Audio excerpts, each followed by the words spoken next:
we can't overstep our boundary there. But I was like, when he thought about his retirement and he spent all of those years dutifully saving,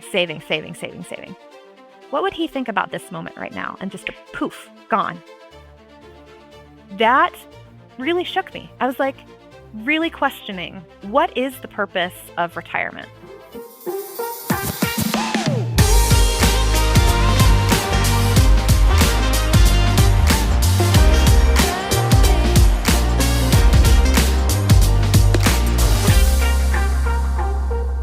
Hello, and welcome back to CBS Spotlight, the podcast where we shine a light on the people and ideas helping others build more confident and more meaningful financial lives. I'm Eric Alvarado, along with my co-host, Mr. Ted Hikes. Mm-hmm. Our guest today is Liz Hand, owner of Pleasant Wealth, a financial planner and a coach who is redefining what it means to have a healthy relationship with money.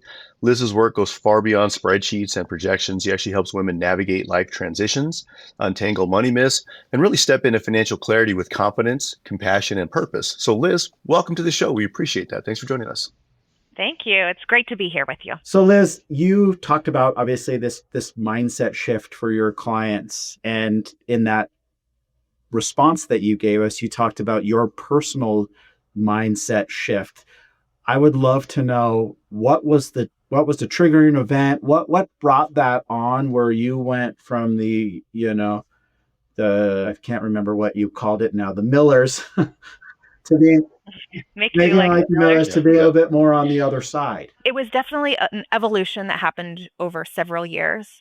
The moment I realized I was going into that shift was I was at an FPA conference and Carl Richards was on stage showing a dollar sign and asking people, what emotional response does this elicit from you? And I heard the people say like jealousy, anxiety, neutral, whatever. The word that came to my mind was responsibility. And I was like, well, that's kind of a weird word. Is that even an emotion? But as I reflected on how that began and where I was starting to uproot my belief system, it flashed back to 2014. A friend of mine passed away very suddenly in an accident. And it happened on my birthday. And there was something significant for me with birth and death happening at the same time. Also, I just happened to have presented earlier that year at his company for their 401k. And I'm there like on stage, save for your retirement. Think about that person for you in the future. So I'm doing that responsible one thing, getting people motivated to save for the future. And then recognizing that he never got to experience that. Simultaneously, I'm having multiple conversations with clients, right? And one of my retiring clients, he, worked really hard at the same company for decades. He steps into retirement and gets a diagnosis and has passed away within a year. I followed that money, and that money transferred twice thereafter, and then poof, gone. Like someone spent it so fast. Oh my gosh. And couldn't do anything as an advisor. Like we can't overstep our boundary there. But I was like, when he thought about his retirement and he spent all of those years dutifully saving, what would he think about this moment right now? And just poof, gone. That really shook me. I was like, really questioning, what is the purpose of retirement? On one hand, the responsible side of me is still there. Yes, many people live long lives. And so having a paycheck ready for yourself for the time where you say, I'm no longer going to work, or my body says I'm no longer work, or my mind keeps me from being able to work. That's important. And we can't forget today. Like, I think I just so over-indexed on the other side that it was such a wake-up call for me to think, I'm not guaranteed tomorrow. So what do I want to do with the resources I have now, instead of acting like Liz at 60 is the only one that exists? That's interesting. And this is slightly off topic, but I saw last night, I was watching, I can't remember what I was watching. Oh, it was on LinkedIn. And it had like this young guy from Australia interviewing another young guy. And he said, I will give you $10 million. Do you want $10 million? The guy says, yeah, I want $10 million. The only caveat is you can't wake up tomorrow, right? You won't wake up tomorrow. And he's like, no, I don't want $10 million. And it's very simple, but it's like today only matters. And all of the things that you've accumulated only matter if you have tomorrow. If you don't have tomorrow, who really cares? Right. Like it's once it's gone, it's Right. Right. gone. So very interesting. Mhm. I really think it shifts the dynamic of financial planning to hold the future and the present a lot more in tandem. And you have to get super comfortable as an advisor to be willing to stay there because I think a lot of advisors are also this responsible one. They're the ones that are always looking to the future for the what ifs and the possible things that will go wrong for a client. And so they're trying to maneuver the insurance and the allocations and the tax strategies to pave the way for that time. And so for advisors to get more present to today and feel comfortable with their clients taking chunks out of their portfolio that it may exceed the recommended rate. And if the client is willing to take on that risk, is the advisor willing to be with that? Each advisor has to make their own decision about that process and how they enter that conversation thoughtfully.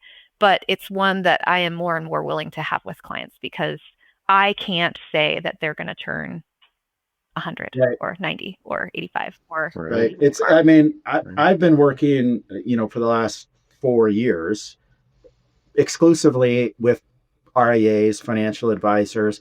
And even in that short amount of time where that's been my focus, I've seen a very big shift from probability of success, probability of success, probability of success to folks that I don't think have embraced it and have developed the idea the way that you have in such a thoughtful, in-depth way. But I've definitely seen a shift from the Mhm. advisors that I work with. It's more a little more about, yes, probability of success is still important. We can't ignore that.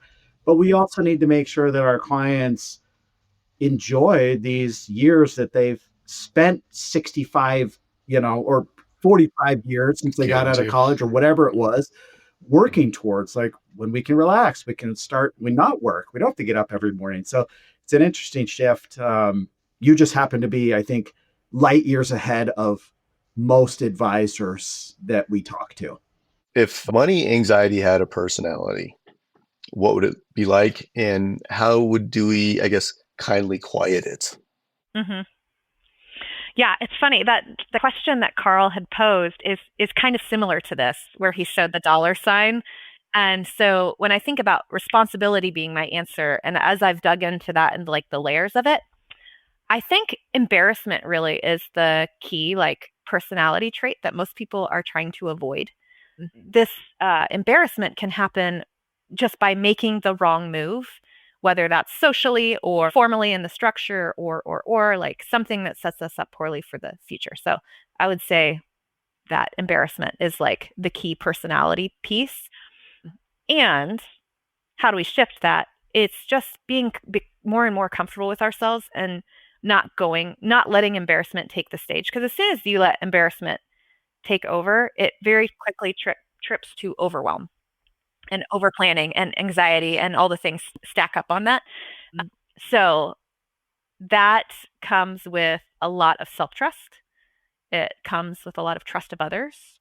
And it comes with a lot of trust in like that there is a structure beyond us that I don't have to maintain, be that a higher power or nature or God, however you like to reference that. Mhm.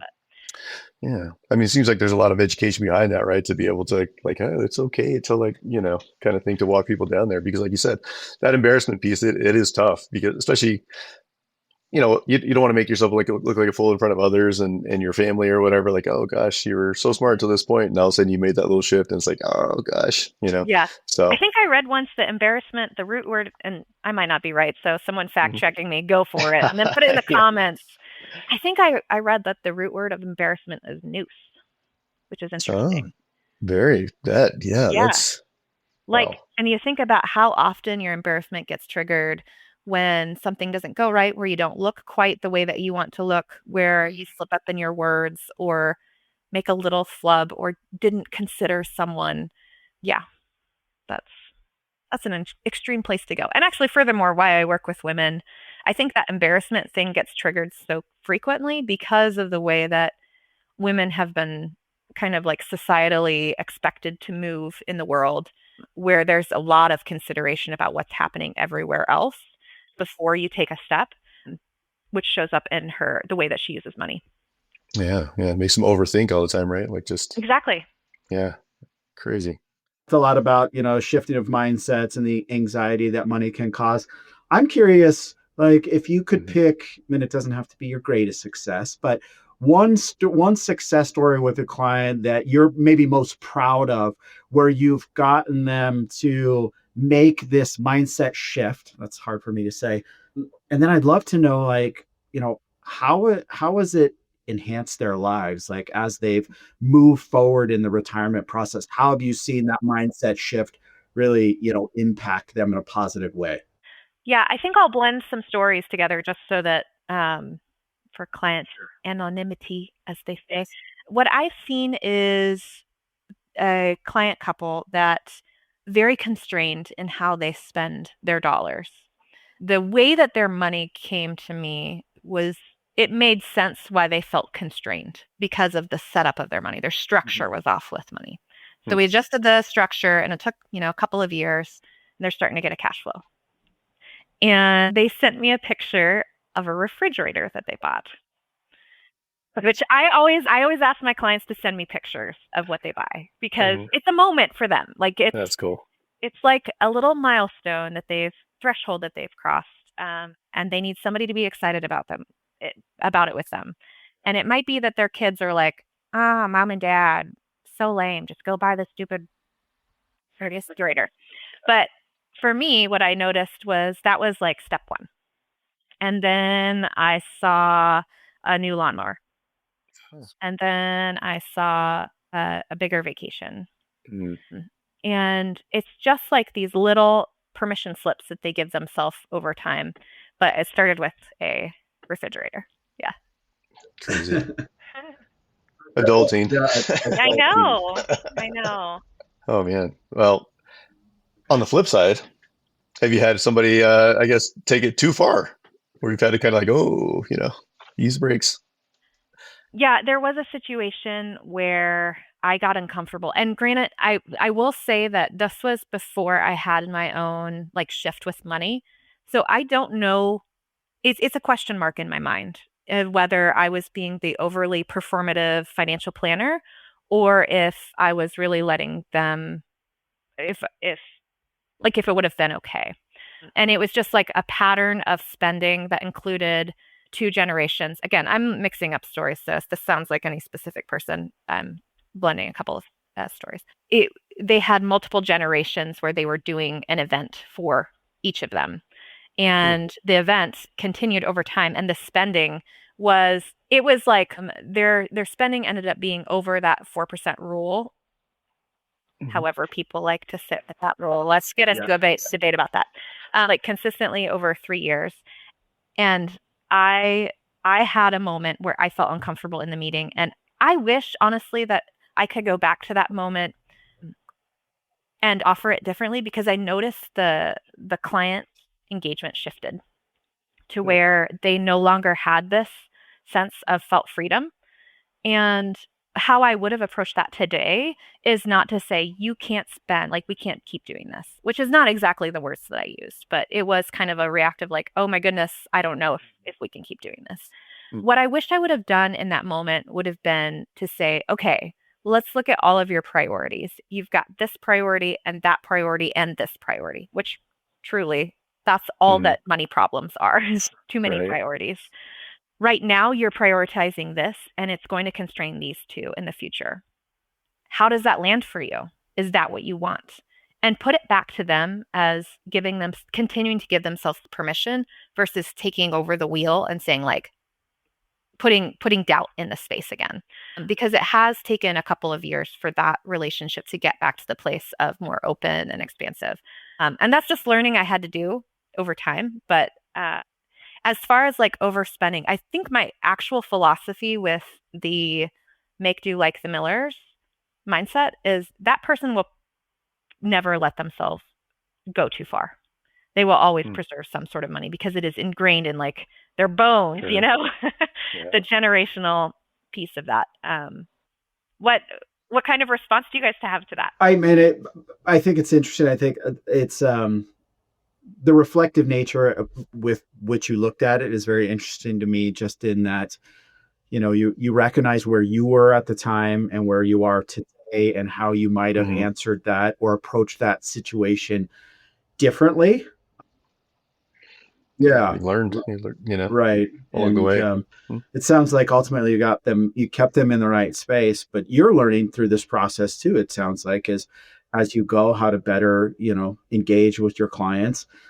I'm very curious, and you can answer this or not answer this, but have you seen a mindset shift with the next generation, right? Like, as you're working with these clients that are in approaching retirement, into retirement, have you had any situations where you've maybe had kids that are like, and I don't know how much engagement you have with that next generation, but they're like, whoa, mom and dad are now, they're starting to buy all this stuff, or has that been positive? And I'll tell you why I ask, because my dad, Midwest kid, like successful physician, very, very successful. He did not spend money until he was probably 60 years old, and he retired at 50. He ended up passing away at like 72, right? So there was a very short window where he got to really enjoy life. And our approach as a family has always been, you have plenty of money, you should spend it. Like, saving for us is not the goal, it's enjoying this part of your life. I'm curious if you have any kind of examples where kids were either completely on board or maybe they weren't on board. Yeah, I think just to kind of take a step back with that, the greatest generation was so tight to the chest about money that, and using this mindset, their children were shocked when they got large Yeah. inheritances. Like, oh my gosh, I thought for sure I was going to have to help my parents, but oh Mhm. no, they've got seven figures. This, the baby boomer generation, I think, has done a lot better job of being a little bit more open with it. And so I think, kind of to what you're saying, there is a little bit more insight to how much money is there. And I hear a lot more of like, spend your money. This is your money. This is not our money, which I think is healthy because it, properly aligns a person with their own money and not the generational burden then of trying to replicate the type of inheritance they received to the next generation. I do see, depending on the personality of the child, sometimes they have big opinions on the structure of how the money is done. I'm sure you've heard people talk about that, where it's like, you should be investing in this specific way and you don't need your advisor and all of the fees. And that's well and good. Oftentimes I find that, again, the children are using an accumulation mindset to try to help their parents invest for a decumulation period, and they just don't go together. They are different ways of approaching money. And so the methods, the investing, the multiple, you still use diversification, but it's different for the retirement years. And that's where I see there's like a myth and an over opinion, and the way that you kind of can sometimes get between parents and kids. So Liz, interesting story. I mean, so you worked with that. I guess have you had any really good or interesting intergenerational referrals? Obviously the parents you're working with now, hey, can you work with my kid kind of situation, or what? So, Hmm.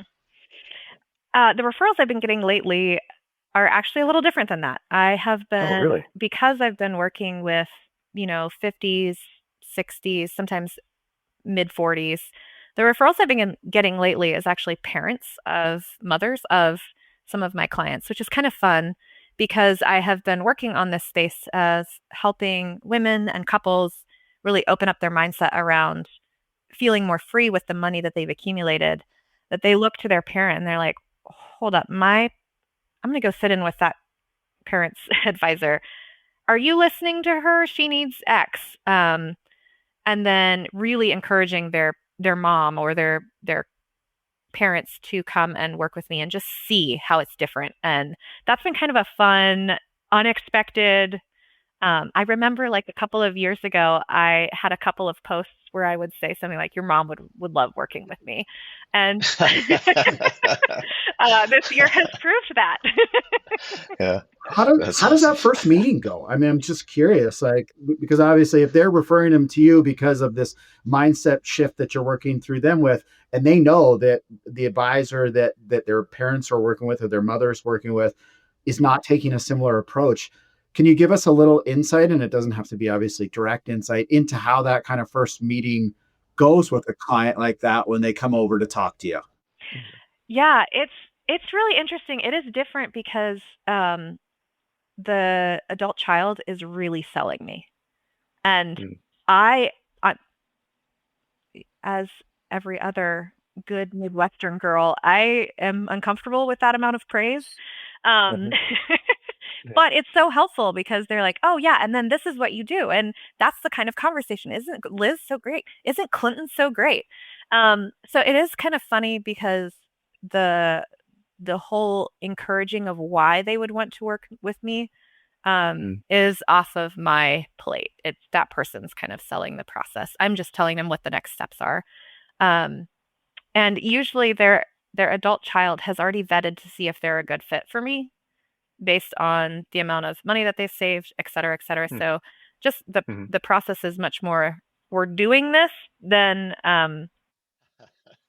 exploratory and lots of questions.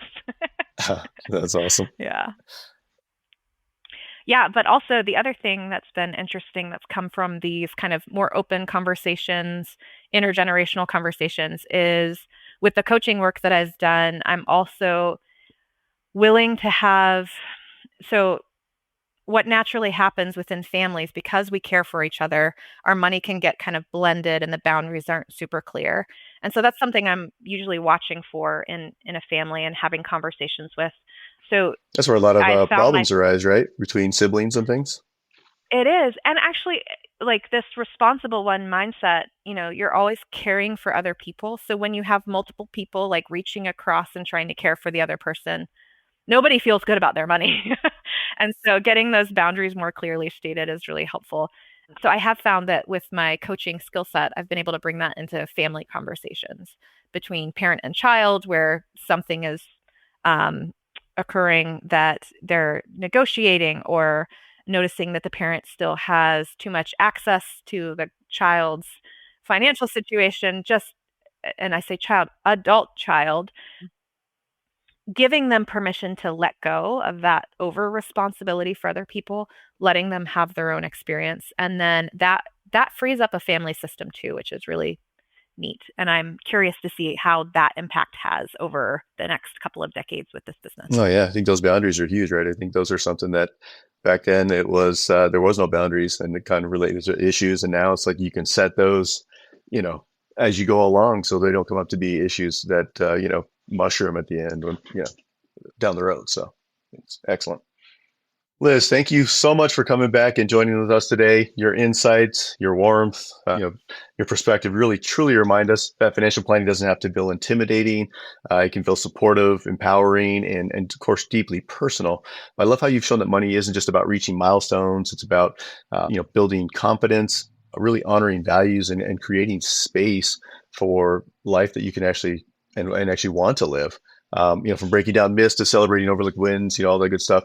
So for our listeners, if today's conversation resonated with you, I encourage you to reflect on one small step that you can take away this week to bring more ease and even more joy to your own lives, and especially your relationship with money. So thank you for tuning in to CBS Spotlight. If you enjoyed this episode, please share it with someone who might need a little financial encouragement today. And don't forget to subscribe so you never miss another conversation.